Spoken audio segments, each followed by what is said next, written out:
कक्षा 10 हिंदी के पाठ्यक्रम में कुछ चीज़ें माध्यमिक शिक्षा मंडल भोपाल द्वारा कम की गई हैं। हम यहाँ बता देते हैं कौन कौन सी चीज़ें कम की गई हैं। कम की गई हैं मतलब आपके सिलेबस से हटा ली गई हैं। इस चैप्टर के आपको किसी भी चीज़ को टच नहीं करना है। जब भी आप पढ़ेंगे तो इन चैप्टर को छोड़ देंगे।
गद्यखंड से मीरा के पद, गद्यखंड से अशोक का हृदय परिवर्तन, फिर गद्यखंड से मजदूरी और प्रेम।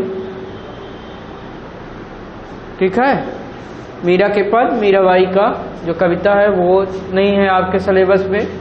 अशोक का हृदय परिवर्तन ये उपन्यास का अंश है, यशपाल जी द्वारा लिखा गया था, इसे हटा दिया गया है। मजदूरी और प्रेम निबंध था, सरदार पूर्ण सिंह द्वारा लिखा गया था, इसे हटा दिया गया है। इस नदी की धार में पदखंड था, कविता है दुष्यंत कुमार की, इसे हटा दिया गया है। तुम वही दीपक बनोगे, यह भी कविता है, दिवाकर वर्मा जी द्वारा लिखी गई थी, यह भी हटा दिया गया है। और दो कविताएं, कविता है उषा राजे सक्सेना और उषा वर्मा की एक एक कविता थी। आपके सिलेबस से लेसन में ये चीज़ें हटा दी गई हैं। और व्याकरण खंड में केवल एक चीज़ हटाई गई है, गद्य की विधा से केवल गद्य की गौण विधाएं हटाई गई हैं, मुख्य विधा नहीं।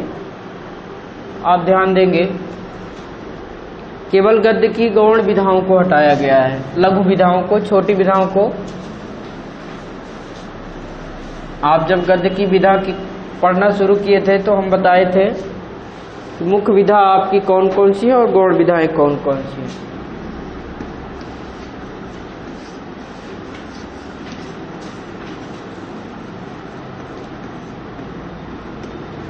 गद्य की विधाओं में केवल छूटा हुआ है क्या? गद्य की गौण विधाएं।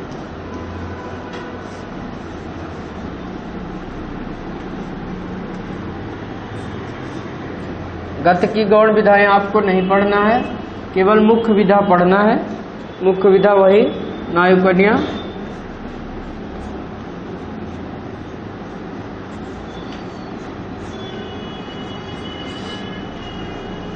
नाटक एकांकी,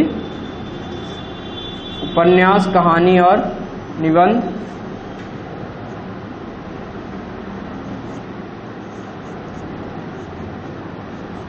और आलोचना।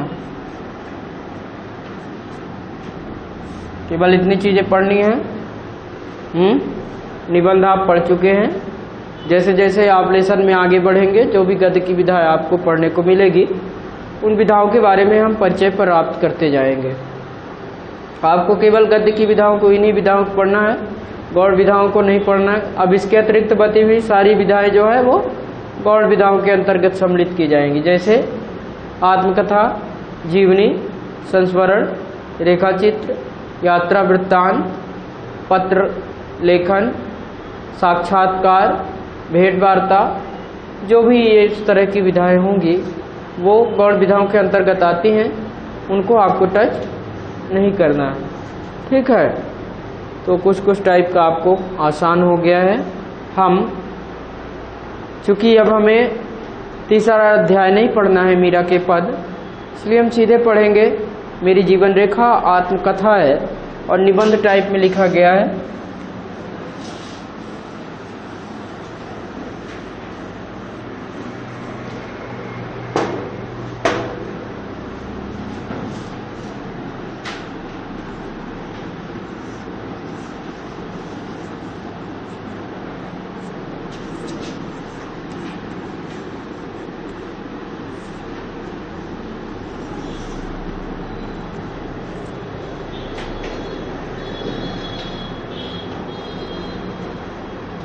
महावीर प्रसाद द्विवेदी द्वारा रचित है ये।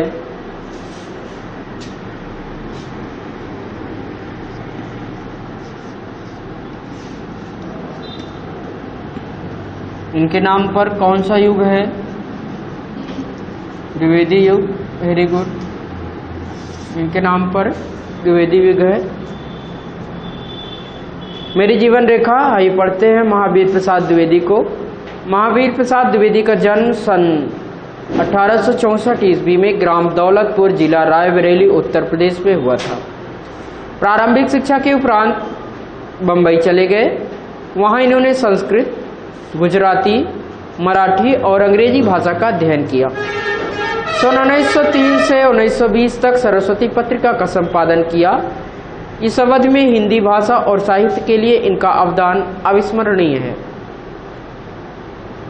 21 दिसंबर सन 1938 ईस्वी को इनका देहावसान हो गया।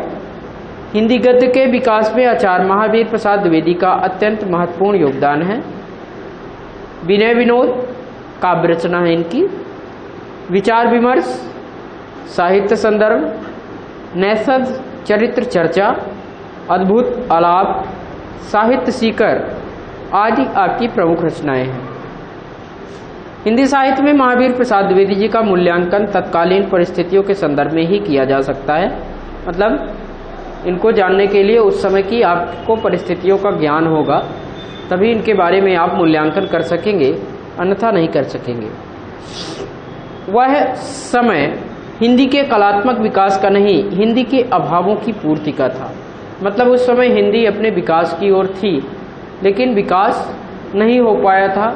जो भी विकास होना था बस इन्हीं के माध्यम से किया जाना था। आपने ज्ञान के विविध क्षेत्रों, इतिहास, अर्थशास्त्र, विज्ञान, पुरातत्व, चिकित्सा, राजनीति, जीवनी आदि से सामग्री लेकर हिंदी के अभावों की पूर्ति की। महावीर प्रसाद द्विवेदी के कृतित्व से अधिक महिमा में उनका व्यक्तित्व है। स्वाधीनता, कर्तव्य परायणता, न्यायनिष्ठा, आत्मसंयम, परहित कातरता और लोक संग्रह भारतीय नैतिकता की शाश्वत विधान है। ये तो महावीर प्रसाद द्विवेदी जी का जीवन परिचय हुआ। आप कुछ रचनाओं को ध्यान रखें, इनकी पत्रिका का नाम ध्यान रखें, और हो सके तो आप इनकी जन्म और मृत्यु का समय सन आप याद कर सकते हैं। मेरी जीवन रेखा एक आत्मकथात्मक निबंध टाइप का लिखा हुआ है। आत्मकथा में लेखक स्वयं अपने जीवन के बारे में लिखता है, जबकि जीवनी किसी अन्य व्यक्ति के द्वारा अन्य व्यक्ति के ऊपर लिखी जाती है। किसी प्रसिद्ध व्यक्ति के ऊपर जीवनी लिखी जाती है, लेकिन आत्मकथा लेखक स्वयं लिखता है। ठीक है, आत्मकथा में आपको जानना चाहिए कि आत्मकथा में किन किन चीज़ों का समावेश किया जा सकेगा, और आत्मकथा आपको पढ़नी भी चाहिए। गांधी जी की आत्मकथा का क्या नाम है? सत्य के साथ मेरे प्रयोग। ठीक है, आपको इस आत्मकथा को पढ़ना चाहिए, तब आप समझ पाएंगे कि आत्मकथा को किस प्रकार से लिखा जाना चाहिए। प्रस्तुत आत्मकथात्मक निबंध में पंडित महावीर प्रसाद द्विवेदी जी ने अपने प्रारंभिक जीवन के संघर्षों को रेखांकित किया है। उन्होंने जीवन यात्रा में आई अनेक विषम परिस्थितियों को भोगा तथा दृढ़ संकल्प के साथ उनका सामना किया। जीवन में आगे बढ़ते रहने का लक्ष्य सदैव सामने रखा। पूरी ईमानदारी और निष्ठा से अपने कर्तव्यों का पालन करने में मनुष्य को आत्मतोष तो होता ही है, साथ ही उसमें उत्साह और लगन का संचार भी होता है। यदि आपके अंदर किसी कार्य के प्रति निष्ठा है, विश्वास है, और यदि कार्य के प्रति आपका जुनून है करने का, तो उसमें आपका उत्साह भी बना रहता है और उसमें आपकी लगन भी बनी रहती है। जैसे आपका ये लक्ष्य है कि हम अध्ययन कर रहे हैं, हमारा परसेंटेज 95 आना चाहिए, और पूर्ण निष्ठा के साथ ऐसा आप ये विश्वास कर लें कि नहीं, मेरा 95% से कम नहीं आएगा, तो आप में एक बहुत ही सुंदर उत्साह बन जाएगा कि अब मुझे पढ़ना चाहिए, और इसमें आपको लगन भी लगेगी। लेकिन यदि आपको अपने कर्तव्य के प्रति निष्ठा नहीं है, विश्वास नहीं है कि मैं प्राप्त कर सकता हूँ या नहीं, तो आप फिर क्या होंगे? कर्तव्य से विमुख होना शुरू हो जाएंगे और लक्ष्य की प्राप्ति संभव नहीं होगी। इसलिए जो भी आप लक्ष्य बनाएं, उस पर आपकी निष्ठा होनी चाहिए, विश्वास होना चाहिए कि हम यह लक्ष्य प्राप्त कर सकते हैं। मात्र व्यक्तिगत स्वार्थ से ऊपर उठकर अपने दायित्वों का पालन करना मनुष्य को उच्च सफलताओं से जोड़ता है। लेखक ने सरस्वती पत्रिका का संपादन सफलतापूर्वक करते हुए हिंदी साहित्य की महान सेवा की है। सरस्वती पत्रिका के माध्यम से लेखक ने, आपने जब निबंध भी पढ़ रहे थे तो देखा था कि सरस्वती पत्रिका के माध्यम से विभिन्न प्रकार के कलात्मक पक्षों को लेखक लाने का प्रयास करता है, और वह एक सरस्वती पत्रिका के माध्यम से लेखकों का एक मंच तैयार करता है जिसमें विभिन्न प्रकार की विधाओं को सम्मिलित किया जाता है। आइए अध्याय पे चलते हैं। मैं क्या हूँ, यह तो प्रत्यक्ष ही है, परंतु मैं क्या था, इस विषय का ज्ञान मेरे मित्रों और कृपाल हितैषियों को बहुत ही कम है। मैं क्या हूँ, आप क्या हैं, कोई क्या है, वो तो प्रत्यक्ष ही है, सामने दिखाई ही दे जाता है कि क्या है। जैसे आप लोग ही है, किसी व्यक्ति को कह देते हैं तुम यार बहुत खराब हो,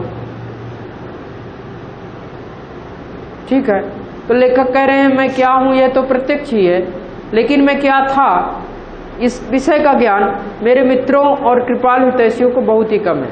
मतलब वो मेरे बारे में ये नहीं जानते।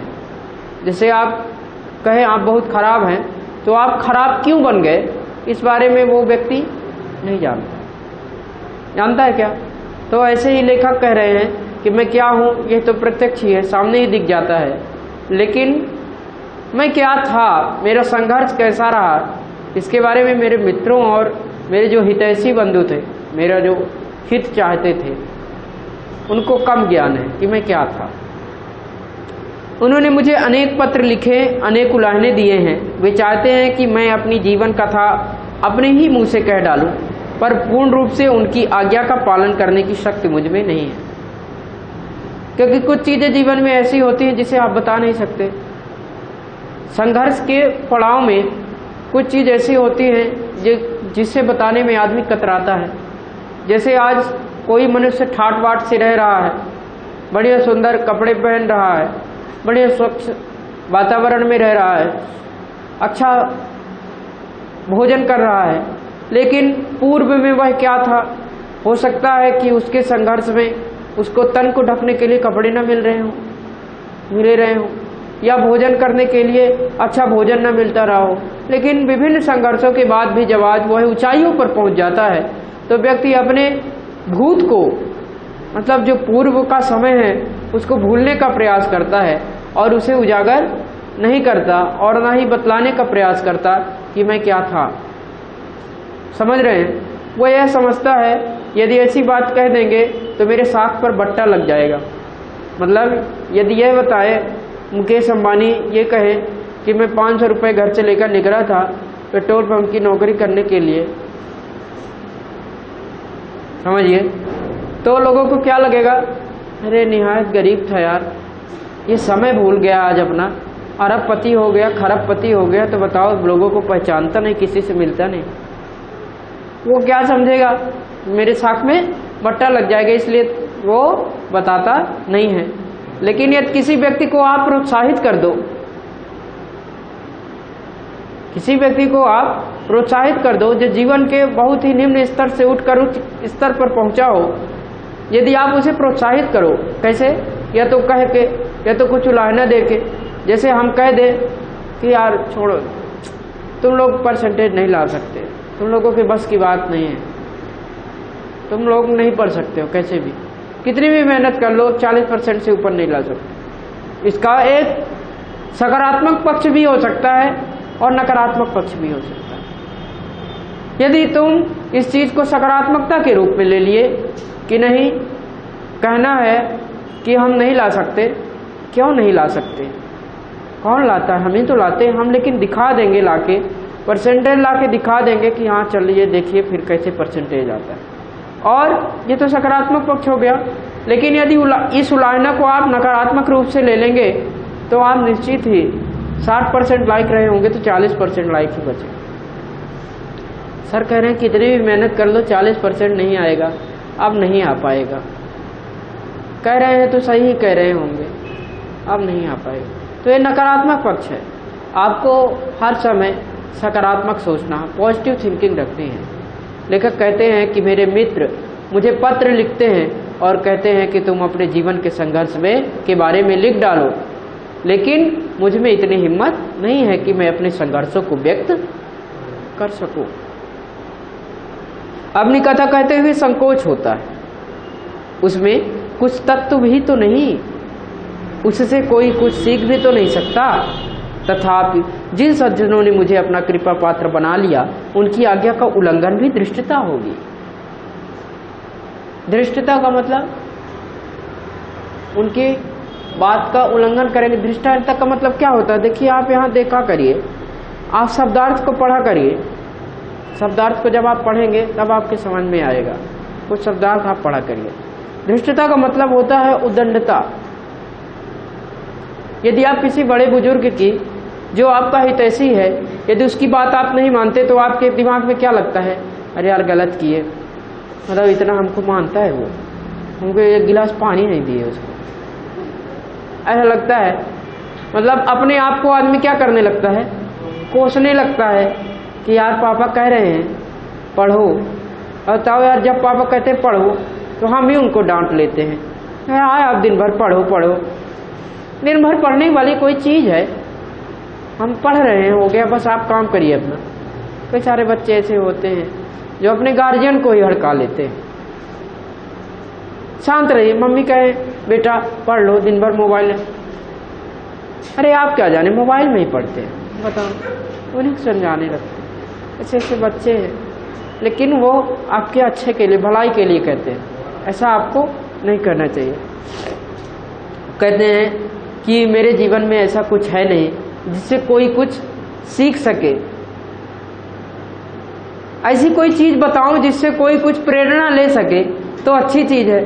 लेकिन यदि अपनी कठिनाइयों को ही बताता जाऊंगा तो लोग कुछ क्या सीख पाएंगे।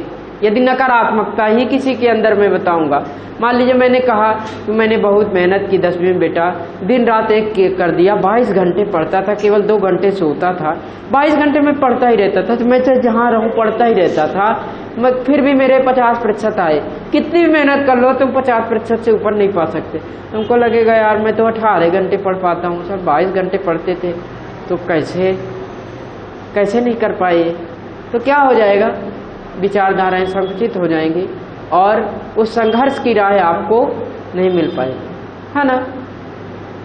तो इसलिए लेखक कहता है कि मेरे ऐसे संघर्ष है जिसके बारे में मैं बताऊंगा तो कोई लाभ नहीं है।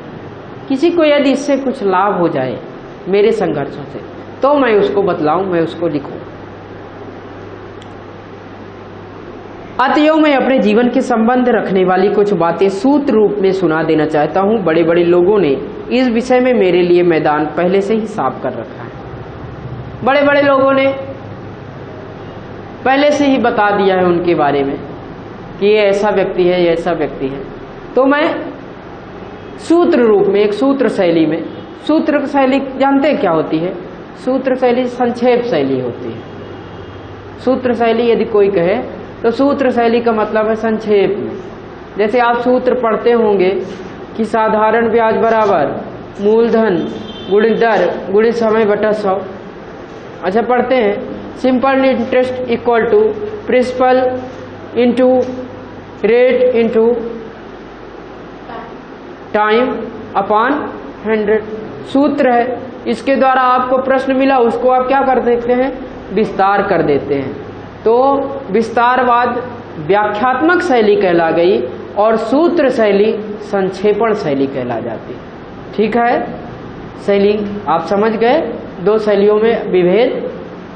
जो सूत्र शैली है वो संक्षेप की शैली है और जो व्याख्यात्मक शैली है वो प्रसार की शैली है। किसी चीज को विस्तार पूर्वक बताने की शैली व्याख्यात्मक शैली के रूप में आती है और किसी चीज को संक्षेप में थोड़े में ही बहुत कुछ कह देने की जो शैली है वो सूत्र शैली के अंतर्गत आती है। अब लिख रहे हैं, आत्मकथा लिख रहे हैं तो अपने बारे में लेखक लिखेगा। तो महावीर प्रसाद द्विवेदी लिखते हैं, मैं एक ऐसी देहाती का एकमात्र आत्मज हूँ। आत्मज का मतलब पुत्र हूँ, बेटा हूँ। एकमात्र मतलब इकलौता। मैं एक ऐसे देहाती का एकमात्र आत्मज हूँ जिसका मासिक वेतन 10 रुपये था। अपने गांव के देहाती मदरसे में थोड़ी सी उर्दू और घर पर थोड़ी सी संस्कृत पढ़कर 13 वर्ष की उम्र में मैं 26 मील दूर रायबरेली के जिला स्कूल में अंग्रेजी पढ़ने के लिए गया। यहाँ से संघर्ष के बारे में लेखक अपने बताने का प्रयास कर रहे हैं। आटा दाल घर से पीठ पर लाद कर ले जाता था, 2 आने महीने फीस देता था। दाल ही में आटे के पेड़े या टिकियाएँ पका करके पेट पूजा करता था। अब आप लोग अकेले रहते नहीं हैं, जो अकेले रहता है, अकेले रहते हैं आप, तो अकेले यदि आप रहते होंगे तो आप ऐसे ही थोड़ा बहुत कुछ जलपान करके और काम चला लेते होंगे। मैं पूर्णतः समझ सकता हूँ इस चीज़ को, इस संघर्ष को।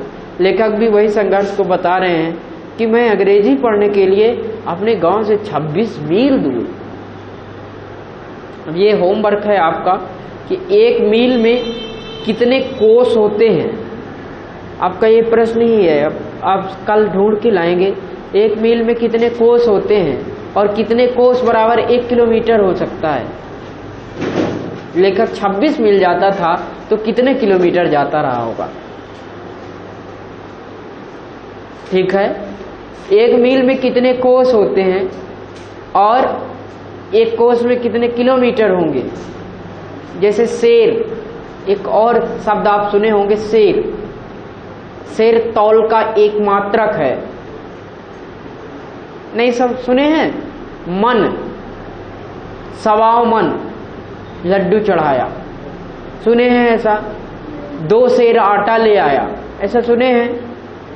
शेर नहीं सुने हैं। आप इन चीजों को सर्च करेंगे। शेर, मन क्या है, ये तौल की मात्राएं हैं। ऐसे ही मील, कोस काहे की मात्रा है, लंबाई के मात्रक है।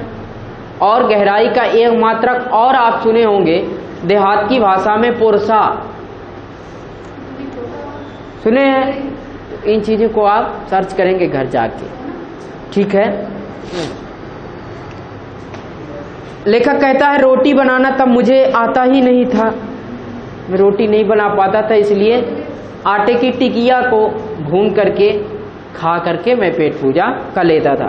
संस्कृत भाषा उस समय स्कूल में अछूत समझी जाती थी। विवश होकर अंग्रेजी के साथ फारसी पढ़ता था। 1 वर्ष किसी तरह वहां कटा, फिर पूर्वा, फतेहपुर और उन्नाव के स्कूलों में 4 वर्ष काटे। कौटुंबिक दुरावस्था के कारण मैं इससे आगे न बढ़ सका। मेरी स्कूली शिक्षा की वहीं समाप्ति हो गई। लेखक कहता है कि घर में कुछ व्यवस्था नहीं थी और मेरे पढ़ने की ललक थी, इसीलिए दुरावस्था शब्द का प्रयोग किया है। दुरूहता थी कि मैं पढ़ना तो चाह रहा हूं लेकिन घर का सपोर्ट नहीं है। कोई व्यक्ति, मान लो कई सारे व्यक्ति होते हैं बेचारे, पढ़ना चाहते हैं लेकिन माहौल नहीं मिल पाता तो पढ़ाई बीच में छोड़ देते हैं, लेकिन उनमें अद्भुत कला होती है। आप देखें, अद्भुत शक्ति होती है उनमें, और विभिन्न प्रकार की कलाओं से वो धन को कमाने का फिर प्रयास किया करते हैं। और कहते हैं कि 4 वर्ष इधर उधर कटा और फिर अंततः मेरी स्कूली शिक्षा की समाप्ति वहीं पर हो गई। 1 साल अजमेर में 15 रुपए महीने पर नौकरी करके पिता के पास बंबई पहुंचा और तार का काम सीखकर जीआईपी रेलवे में 50 रुपए महीने पर तार बाबू बना। बचपन से ही मेरी प्रवृत्ति सुशिक्षित जनों की संगत करने की ओर थी। देवयोग से हरदा और होशंगाबाद में मुझे ऐसी संगत सुलभ रही। फल यह हुआ कि मैंने अपने लिए 4 सिद्धांत या आदर्श निश्चित किए। पहला आदर्श था वक्त की पाबंदी, दूसरा आदर्श था रिश्वत ना लेना, तीसरा आदर्श था अपना काम ईमानदारी से करना, और चौथा काम था ज्ञान वृद्धि के लिए सतत प्रयत्न करते रहना। 3 चीज़ें मूलभूत चीज़ें हैं, वो आप भी बना सकते हैं, लेकिन चौथी चीज़ आपको बिना सज्जन की संगत के प्राप्त नहीं हो सकता। ज्ञान वृद्धि कैसे सुलभ होगी उसके बारे में लेखक आगे बताएंगे। पहला है वक्त की पाबंदी, मतलब वक्त का पाबंद होना। 10 बजे से मेरा विद्यालय है तो 10 बजे मैं विद्यालय पहुंच जाऊं, ये वक्त की पाबंदी है। मुझे अध्ययन 8 घंटे करना है प्रतिदिन, तो 8 घंटे मैं अध्ययन करूंगा, ये वक्त की पाबंदी है। कुछ भी करके मुझे 8 घंटे अपने जीवन के अध्ययन के लिए देना है, ये पाबंद होता है वक्त का। दूसरा है रिश्वत ना लेना। लेखक क्योंकि नौकरी कर रहे हैं और रिश्वत कब मिलती है? जब कोई आदमी काम करता है किसी का तो रिश्वत मिलती है। तो लेखक ने दूसरा नियम बनाया कि मैं रिश्वत कभी नहीं लूंगा। पहला तो वक्त का पाबंद, दूसरा रिश्वत नहीं लूंगा। तीसरा कहते हैं कि अपना काम ईमानदारी से कर। ईमानदारी का क्या मतलब? ईमानदारी का मतलब केवल और केवल इतना है कि अपने आप से बेईमानी न करना, दूसरे के प्रति केवल वफादार रहना ही ईमानदारी नहीं है। अपने आप से झूठ न बोलना भी ईमानदारी ही है। जैसे आप क्या कर रहे हैं? पढ़ रहे हैं। एक दिन पढ़े कितने घंटे? 8 घंटे। दूसरे दिन क्या किए? 6 घंटे कर दिए। क्या किए कि 6 घंटे क्यों कर दिए? अरे हो गया, अभी कल 8 घंटे पढ़े थे, आज थोड़ा कम पढ़ लेंगे तो क्या हो जाएगा। फिर तीसरे दिन लगा यार हो गया, बहुत पढ़ लिए हैं, आज रेस्ट भी तो ले सकते हैं। तो ये क्या कर रहे हैं? आप अपने साथ बेईमानी कर रहे हैं। तो जब किसी विद्वान ने कहा यदि आप अपने आप से बहाना बनाना छोड़ दोगे तो आप सफल हो जाओगे। यदि आप अपने आप से बहाना बनाओगे, जैसे आपका सिर थोड़ा सा दर्द किया, बिल्कुल आप विश्राम गृह में चले गए लेके मोबाइल, तो क्या है ये अपने आप का बहाना है कि चलो यार थोड़ा सा सिर दर्द कर रहा तो अब आज रेस्ट, आज पूरा रेस्ट ले लेंगे, मैथ के कारण ही दर्द कर रहा सिर, पढ़ने लायक विषय नहीं। ठीक है, तो अपने आप से आपको बहाना नहीं बनाना। और तीसरा कहते हैं चौथा कहते हैं ज्ञान वृद्धि के लिए सतत प्रयत्न करते रहना। पहले 3 सिद्धांतों के अनुकूल आचरण करना तो सहज था, पर चौथे के अनुकूल सचेष्ट रहना कठिन था। तथा फिर भी सतत अभ्यास से उसमें सफलता भी होती गई। तार बाबू होकर भी टिकट बाबू, माल बाबू, स्टेशन मास्टर, यहाँ तक कि रेल की पटरियाँ बिछाने और सड़क की निगरानी करने वाले प्लेटियर तक का भी काम मैंने सीख लिया था। क्यों? क्योंकि ज्ञान वृद्धि उनका क्या था? एक लक्ष्य था। 4 सिद्धांतों में ज्ञान वृद्धि के लिए सतत प्रयत्न करना है। तो सतत प्रयत्न क्या करना है, कैसे करना है? ऐसा नहीं है कि आपको छोटे बच्चों से कुछ सीख नहीं मिल सकती। मिल सकती है? नहीं मिल सकती? मिल सकती है। आप ढूंढने का प्रयास करेंगे तो नन्हे बालक से भी एक आपको सीखने की प्रवृत्ति मिल सकती है।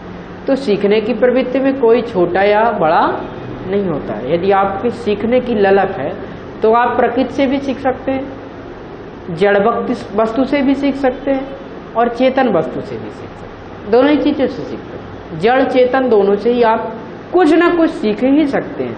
जैसे कहा गया है कि वृक्ष से आप किसकी सीख सीखते हैं? परोपकार की। नदी से क्या सीखते हैं? परोपकार की। नहीं सीखते। ये वृक्ष है, क्या कुछ लेता है? नहीं लेता। छांव भी हमें को देता है, फल भी हमें को देता है, फूल भी हमें को देता है, और बेचारा जब सूख जाता है तो भी लकड़ी भी हमें को देकर चला जाता है। कुछ लेता है क्या? तो ऐसे ही परोपकार सीखे। कहाँ से? वृक्ष से। हम क्या करते हैं? अभी कोई हमारी कलम ले ले, हम बिल्कुल छीलना शुरू कर, लाओ यार हमारी पेन ले लिए तुम। अयम निजः परोवेति गणना लघु चेतसा। अयम निजः, यह मेरा है, परोवेत, यह तुम्हारा। गणना लघु चेतसा, ऐसी गणना जो करते हैं वो लघु, छोटे बुद्धि वाले, कृपण स्वभाव के व्यक्ति करते हैं। उदार चरित्र नाम तो वसुधैव कुटुंब। उदार चरित्र वालों के लिए सारी पृथ्वी कुटुंब, परिवार के समान, सब भाई बहन बंधु के रूप में है ना। तो परोपकार की भावना को आपको हमेशा रखना चाहिए, है ना। लेकिन किसी के प्रति इतना ज़्यादा परोपकार नहीं कि अपना नुकसान हो जाए। आज का समय भी ऐसा है कि अब इतना ज़्यादा परोपकार करने लगो, पता चला पेपर हो रहा है तो अपनी कॉपी छोड़कर दूसरे कॉपी लिखे लगो। ये परोपकार नहीं करना है ना। हाँ, परीक्षाओं में परोपकार नहीं करेंगे, केवल बाहर परोपकार कर सकते हैं। ठीक है, नुकसानदेह हो सकता है आपके लिए। फल अच्छा ही हुआ, अफसरों की नज़र मुझ पर पड़ी, मेरी तरक्की होती गई। वह इस तरह की एक दफ़े छोड़कर मुझे कभी तरक्की के लिए दरख्वास्त नहीं करनी पड़ी। तरक्की का मतलब समझ रहे हैं? प्रमोशन की बात कर रहे हैं कि इस तरह के जब मैं काम सीखने लगा तो जो अधिकारी थे वो भी देखने लगे कि ये अच्छा काम कर रहा है, और जब अच्छा काम कर रहा है तो केवल एक बार हमको उसके लिए ज़रूरत पड़ी। काहे के लिए? लेखक बता रहे हैं कि केवल एक दफ़े छोड़कर मुझे कभी तरक्की के लिए दरख्वास्त नहीं देनी पड़ी। दरख्वास्त देने का मतलब जानते हैं आप? सिफारिश समझते हैं? बस उसी टाइप का दरख्वास्त। किसी से सिफारिश नहीं लगानी पड़ी कि भाई मुझे, क्योंकि आपके पास यदि गुण है तो सिफारिश की जरूरत है क्या? नहीं है, बिल्कुल नहीं है। यदि आपका 100% आ गया है तो आपको कहीं एडमिशन की सिफारिश की जरूरत है। लेकिन यदि 50% आया है और आप बायो लेना चाहते हैं तो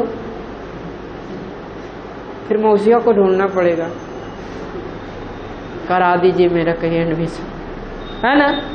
तो आप यदि अच्छे से मेहनत कर लेंगे तो आप स्वयं अपने आप नज़र में आ जाएंगे। आपकी मार्कशीट देखकर ही सामने वाला व्यक्ति जो है वो एडमिशन कर लेगा। नहीं, अच्छा लड़का पढ़ने में या अच्छा विद्यार्थी है तो इसको अपने पास एडमिशन देना है। समझ रहे हैं? तो यही लेखक कह रहे हैं कि मैं जब निरंतर प्रयत्न करता रहा तो मुझे कहीं भी कोई दिक्कत नहीं हुई। जब इंडियन मिडलैंड रेलवे बनी और उसके दफ्तर झांसी में खुले तब जीआईपी रेलवे के मुलाजिम जो साहब वहाँ जर्नल ट्रैफिक मैनेजर मुकर्रर हुए, वे मुझे भी अपने साथ झांसी लाए और नए नए काम मुझसे लेकर मेरी पदोन्नति करते गए। उस उन्नति का प्रधान कारण मेरी ज्ञान लिप्सा, ज्ञान वृद्धि के लिए जो प्रयत्न कर रहे हैं, ज्ञान लिप्सा, और गौण कारण उस साहब बहादुर की कृपा या गुणग्राह्यता थी। कहते हैं कि मेरी जो पदोन्नति हुई उसके दो कारण थे। प्रधान कारण माने मुख्य कारण जो था मेरी ज्ञान लिप्सा, ज्ञान से चिपक कर रहने की, माने ज्ञान को प्राप्त करने की। और दूसरा जो कारण था, गौण कारण जो बता रहे हैं, छोटा वाला कारण है, वो ये कह रहे हैं कि जो साहब थे वो मेरी गुण ग्राह्यता, मतलब मुझ में क्या गुण है इस चीज को वो समझ जाते। आपके अंदर मान लीजिए हम कह रहे हैं फुटबॉल खेलने की अद्भुत क्षमता है, लेकिन हम यदि समझ ही नहीं पा रहे हैं और हम आपको केवल कह रहे हैं कि नहीं आप फुटबॉल नहीं आप वॉलीबॉल खेलो, तो क्या होगा? कोई मतलब नहीं होगा। आपके गुण को हम समझ ही नहीं पा रहे हैं तो आपकी क्या उन्नति हम कर सकेंगे? नहीं कर सकेंगे। इसी प्रकार से लेखक कहता है कि दो ही कारण थे, पहला ज्ञान लिप्सा और दूसरा कारण था उन्होंने मेरी गुण ग्राह्यता की, मेरे गुण को समझने का प्रयत्न किया। 10-12 वर्ष बाद मेरी आशिकाएं मेरी योग्यता से कई गुना हो गई, कई गुना हो गई। जब आदमी के पास गुण हो जाता है तो धन अपने आप क्या होता है, तो कहने की बात ही नहीं। ये जो कहीं कहीं आपको शब्द मिल रहे हैं, जैसे मुकर्रर शब्द मिला, ये फारसी भाषा का शब्द है, इसका मतलब होता है नियुक्त। ठीक है, नियुक्त होना। मैं यदि किसी के अत्याचार को सह लूंगा तो उससे मेरी सहनशीलता अवश्य सूचित होती है, पर उससे मुझे औरों पर अत्याचार करने का अधिकार नहीं हो जाता। बहुत इंपॉर्टेंट बात कही है, ये निबंध की शैली में लिखा गया है। मैं यदि किसी के अत्याचार को सह लूंगा तो उससे मेरी सहनशीलता तो अवश्य सूचित हो जाती है, लेकिन मुझे औरों पर अत्याचार करने का अधिकार। यदि आप पर अत्याचार हो रहा है, अत्याचार का मतलब क्या समझते हैं? आचार का मतलब होता है व्यवहार, आचार नहीं आचार। ठीक है, आचार का मतलब क्या होता है? व्यवहार या आचरण। अब अत्याचार लिखा है तो अतिधन आचार आप विच्छेद कर सकते हैं, अतिधन आचार। तो जब वह व्यवहार ज्यादा ही कुछ कष्टप्रद हो जाए वही हो जाता है अत्याचार। जोर जबरदस्ती का कार्य अत्याचार के अंतर्गत ही आता है। धोखे का कार्य भी क्या है? अत्याचार ही है कि नहीं है? कोई आपके ऊपर विश्वास करे और आप सद्विश्वास पर आप उसके धोखा दे बैठो तो क्या है? अत्याचार। जैसे आप घर वालों को धोखा दे दो, कैसे? घर वालों को तुम बताओ जब तक पेपर नहीं हो रहा तब तक कि मेरे 100% आएंगे, धोखा दे बैठो, फेल हो जाओ तो क्या हो जाएगा? घर वालों को आघात पहुंच जाएगा। तुम उनके साथ क्या कर रहे हो? अत्याचार कर रहे हो कि नहीं कर रहे? नहीं करना अत्याचार, ठीक है। परंतु कुछ समयोत्तर बानक ऐसा बना कि मेरे प्रभु ने मेरे द्वारा औरों पर अत्याचार कराना चाहा। मेरे प्रभु का मतलब जानते हैं क्या है? यहाँ मालिक, मालिक प्रभु होता है। जैसे आपके घर का प्रभु कौन है? आपके घर का प्रभु आपके मालिक है। आपके मालिक मतलब आपका गार्जियन। समझ रहे हैं? समझ रहे हैं बात को हमारी? तो वो कहते हैं कि मेरे प्रभु ने मुझसे कुछ अत्याचार कराना चाहा। हुक्म हुआ कि इतने कर्मचारी को लेकर रोज सुबह 8 बजे दफ्तर आया करो और ठीक 10 बजे मेरे कागज मेरी मेज पर मुझे रखे मिले। मैंने कहा मैं 8 बजे आऊंगा, पर औरों को आने के लिए लाचार ना करूंगा। उन्हें हुक्म देना हुजूर का काम है। बस बात बढ़ी और बिना किसी सोच विचार के मैंने इस्तीफा दे दिया। बाद में उसे वापस लेने के लिए इशारे ही नहीं सिफारिशें तक की गई, पर सब व्यर्थ हुआ। क्या इस्तीफा वापस लेना चाहिए, यह पूछने पर मेरी पत्नी ने विषण होकर कहा, क्या थूक कर भी उसे कोई चाटता है?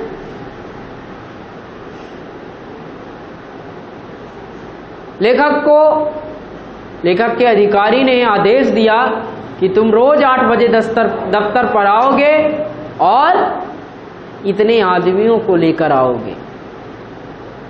फिर 10 बजे तक मेरी बेंच पर, मेरी सीट पर मुझे मेरे कागज मिलने चाहिए। लेखक ने कहा कि मैं आऊँगा, ये मेरी गारंटी है, लेकिन मैं औरों को आने के लिए विवश नहीं कर सकता। सही किया लेखक ने, गलत किया? सोचिए, सही किया कि गलत किया? सही किया। लेखक की बात बिगड़ गई अधिकारी से और लेखक ने रिजाइन कर दिया, इस्तीफा दे दिया। और जब इस्तीफा दे दिया तो कई इशारे आए कि भाई मर जाओगे भूखो, पैसा नहीं कमा पाओगे, अभी ठीक ठाक मोटी रकम पाते थे। कुछ सिफारिश भी आई, लेकिन हुआ क्या? क्या हुआ? लेखक एक बार अपनी पत्नी से ही पूछ बैठे कि क्या करना चाहिए, इस्तीफा वापस ले लें या नहीं? क्या जवाब दिया पत्नी ने? क्या थूक कर भी कोई उसे चाटता है? का तात्पर्य क्या है? थूक कर चाटने का क्या मतलब है? थूक कर चाटने का क्या मतलब है, मैं ये पूछ रहा हूँ। थूक कर चाटने का मतलब ये है कि अपने किए गए कार्य को अपने अटल जो कार्य आपने किया उससे वापस चले आना, पुनः उस कार्य पर वापस चले आना, है ना? जैसे आपने कहा कि हाँ चलो सर के पास चलेंगे, बोलेंगे आज समझ में नहीं आया, और यहाँ से गए और जो बोला था ये कि आज कहेंगे और वही जाके कह दिया आज साहब समझ में आ गया, तो मुझे क्या कहे, थूक कर चाट लिए, ऐसा कह देते हैं। हाँ, यही हो गया थूक कर चाट। मैं बोला नहीं, ऐसा कभी ना होगा, तुम धन्य हो। तब उसने 8 आने रोज तक की आमदनी से भी मुझे खिलाने पिलाने और गृह कार्य चलाने का दृढ़ संकल्प किया, और मैंने सरस्वती की सेवा से हर महीने जो 20 रुपये उजरत और 3 रुपये डाक खर्च की आमदनी होती थी उसी से संतुष्ट रहने का निश्चय किया। मैंने सोचा किसी समय तो मुझे 15 रुपये ही मिलते थे, 23 रुपये तो उसके 1.5 से भी अधिक है। इतनी आमदनी मुझ देहाती के लिए कम नहीं। लेखक ऊपर बताया था कि मेरे जो आमदनी थी वो मेरी योग्यता से कई गुना हो गई थी, लेकिन लेखक 15 रुपये महीने पर काम किया करता था, लेकिन यहाँ क्या मिल रहे हैं, 20 रुपये उजरत के और 3 रुपये डाक के मिल रहे हैं, मतलब 23 रुपये मिल रहे हैं। तो लेखक ये बतलाने का प्रयत्न कर रहा है कि यदि आप निम्न स्तर से उठे, जैसे आप 500 रुपये में आज काम चला ले रहे हैं, फिर आपको 2000 रुपये मिलने लगा, ठीक है, तो आपका खर्चा क्या हो गया, 2000 की टाइप का हो गया। फिर आपको अब 800 मान लो मिल रहे हैं, 2000 नहीं मिल रहे, तो क्या होगा, थोड़ा सा दिक्कत होगी, लेकिन मानसिक दिक्कत नहीं होनी चाहिए। आपको उन खर्चों पर क्या होना चाहिए, कंट्रोल होना चाहिए। और उन खर्चों पर कंट्रोल कौन किया, उनकी पत्नी ने। देखिए लिख दिया उन्होंने कि उन्होंने खिलाने पिलाने का और गृह कार्य चलाने का दृढ़ संकल्प ले लिया कि मैं इतने ही रुपए से कार्य चला लूँगा। तो लेखक आत्मसंतुष्टि की प्राप्ति कर रहा है कि कभी मुझे 15 रुपये मिल रहे थे और आज 23 रुपये मिल रहे हैं, तो 1.5 के बराबर हैं, 1.5 गुना के आसपास है ना। तो इसलिए मैं कार्य अपना आसानी से चला सकता हूँ। चलिए आगे इसको पढ़कर आप आएंगे और इसके आगे हम कल अध्ययन